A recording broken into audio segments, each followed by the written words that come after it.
नमस्कार दोस्तों, आप देख सकते हैं हमारा सोलर कार कितने अच्छी तरीके से चल रहा है। अगर आप भी इसे बनाना चाहते हैं तो वीडियो को लास्ट तक जरूर देखिएगा। सबसे पहले हमें लेना है कार्डबोर्ड शीट और उस पर इस तरह से कुछ पैटर्न ड्रॉ कर लेना है जो लगभग में एक कार का पैटर्न होता है। उसके बाद हमें इसे कट कर लेना है। उसके बाद हमें टीन के इस तरह के 4 ढक्कन लेने हैं जिसे हम कार के व्हील्स बनाने में यूज़ करेंगे। फिर मैंने यहाँ पे 2 साइकिल स्पोक लिए हैं, इसे हम एक्सल के रूप में यूज़ करेंगे।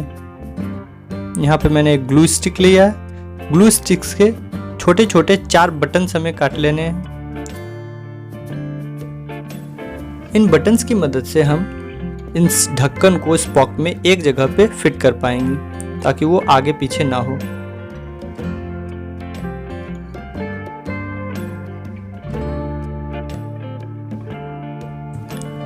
सभी ढक्कन के सेंटर पे इस तरह से हम मार्किंग करके एक छोटा सा हॉल बना देंगे।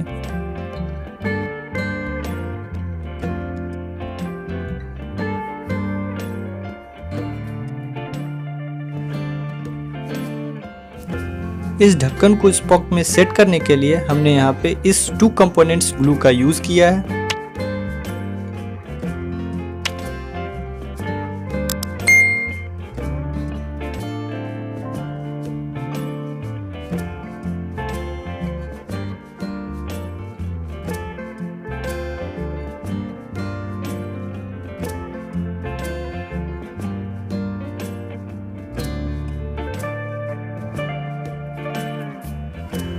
स्टॉपर को अंदर रखते हुए हम इसके सरफेस पे अच्छी तरह से इस ग्लू को लगा लेंगे। दोनों साइड में हम इस तरह से ग्लू को लगा लेंगे। उसके बाद इसके ऊपर से हमें फिर वो ढक्कन को सेट कर देना है।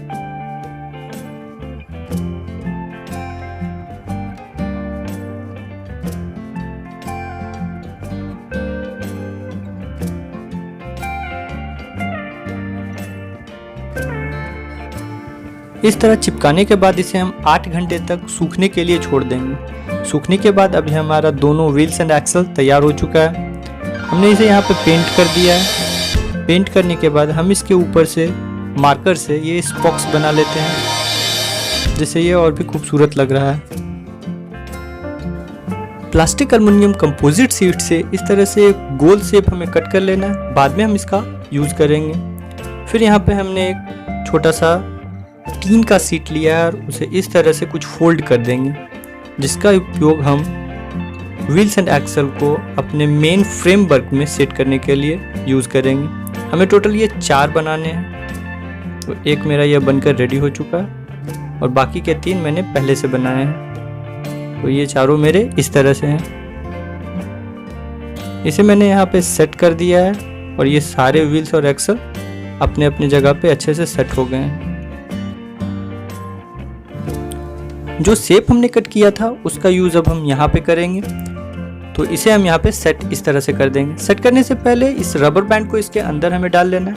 यहाँ पे सेट करने के लिए मैं ग्लू गन का यूज कर रहा हूँ। तो मैंने यहाँ पे स्टैनली ग्लू गन लिया हुआ है। ये काफ़ी प्रीमियम ग्लू गन है। आप भी अगर इसे लेना चाहते हैं तो डिस्क्रिप्शन में मैं लिंक दे दूंगा, आप चाहे तो वहाँ से इसे ले सकते हैं। पिछले कई महीनों से मैं इसे यूज़ कर रहा हूँ और कोई भी इसमें प्रॉब्लम नहीं आई है अब तक। तो मैंने इसे यहाँ पे इस तरह से सेट कर दिया हुआ है।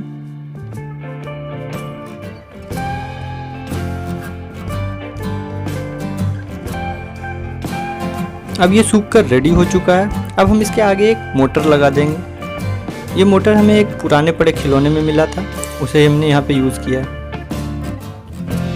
इस मोटर के आगे मैं एक रबड़ का छोटा सा टुकड़ा इंसर्ट कर दे रहा हूँ ताकि फ्रिक्शन बनी रहे और ये रबर बैंड इससे बाहर ना निकले।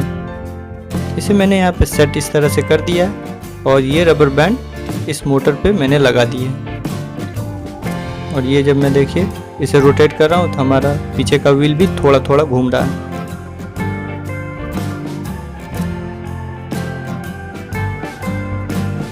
हमने इस मोटर को ऑन ऑफ करने के लिए यहाँ पे एक छोटा सा स्विच लगा रखा है।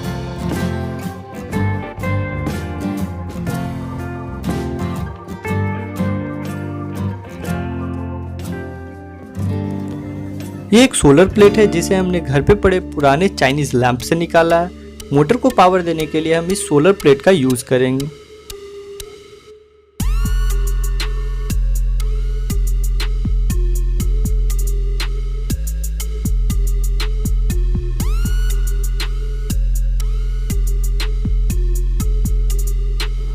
मोटर के दोनों वायर को सोलर प्लेट के दोनों टर्मिनल के साथ हमें सोल्ड कर देना है।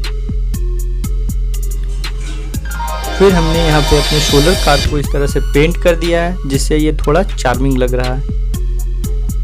अब हम इसे टेस्ट करके देखते हैं।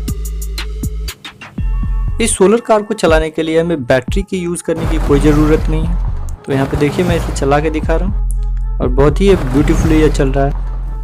अगर हम इसके ऊपर इस तरह से छाया कर देते हैं तो ये रुक जाएगी। इसका मतलब ये है ये बिल्कुल धूप से चल रही है। अगर आपको ये वीडियो पसंद आया हो तो इसे लाइक करके अपने दोस्तों के साथ शेयर कर दें। और आगे मैं एक सोलर प्लेट से चलने वाला छोटा सा फाउंटेन बनाने वाला हूँ। अगर आपको वो वीडियो देखनी है तो हमारे चैनल को सब्सक्राइब करके बेल बटन दबा दें। मिलते हैं आपसे अगले वीडियो में, तब तक के लिए धन्यवाद।